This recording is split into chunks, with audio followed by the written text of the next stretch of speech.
George H.W. Bush would campaign for a new world order like no other president before him. He would openly discuss it during his State of the Union address. What is at stake is more than one small country. It is a big idea, a new world order, where diverse nations are drawn together in common cause to achieve the universal aspirations of mankind. Again, a unified Europe was a major goal in creating this order.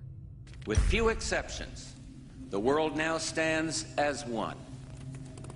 A year and a half ago, in Germany, I said that our goal was a Europe whole and free. Tonight, Germany is united.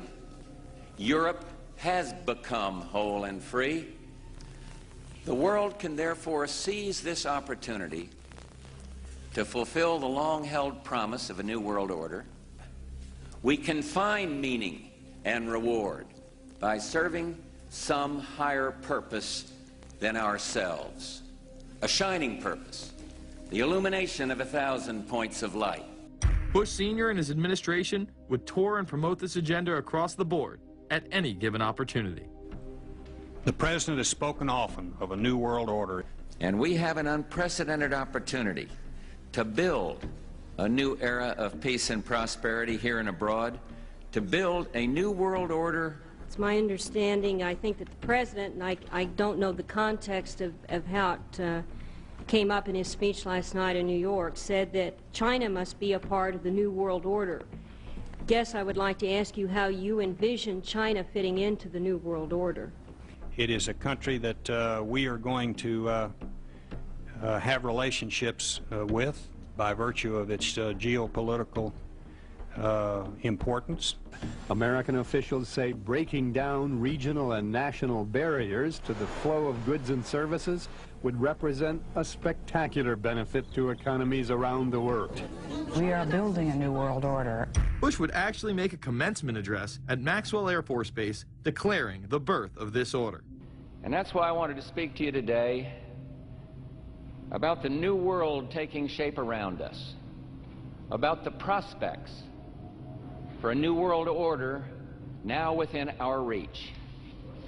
In the coming weeks, I'll be talking in some detail about the possibility of a new world order emerging after the Cold War. But today, I want to discuss another aspect of that order. You see, as the Cold War drew to an end, we saw the possibilities of a new order in which nations work together. It refers to new ways of working with other nations to deter aggression and to achieve stability. As old threats recede, new threats emerge.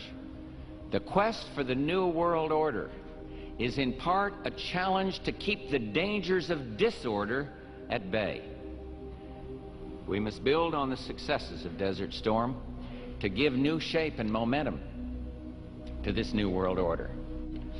Only when this transformation is complete will we be able to take full measure of the opportunities presented by this new and evolving world order.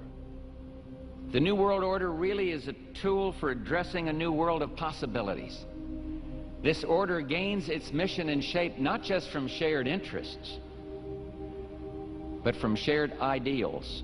After the Gulf War had ended, Bush was so obsessed with the idea of a new world order that he had a series of Glocks imprinted with the term that he would give to members of his administration, including Colin Powell, Brent Scowcroft, Dick Cheney, and General Norman Schwarzkopf. Cheney would even approve policy papers regarding the New World Order. Defense Secretary Dick Cheney has approved a revised draft of a policy document on the New World Order. The Pentagon is backing off a controversial earlier draft and has abandoned a one superpower strategy. The final document puts more emphasis on international alliances and organizations. This would become an unprecedented time period for people all over the globe to discuss at length what the New World Order meant to them. People within the media. Does anybody want to talk about the New World Order? Is there a New World Order out there, or is this a vision that exists in the... He does have his vision, there's no doubt about that. But does that exist in the president's mind, or does it exist out there in reality? This president sees this episode as the first test case, as the first example for the new world order he is trying to organize. Some people have called it the New World Disorder, and there's a lot of truth to that.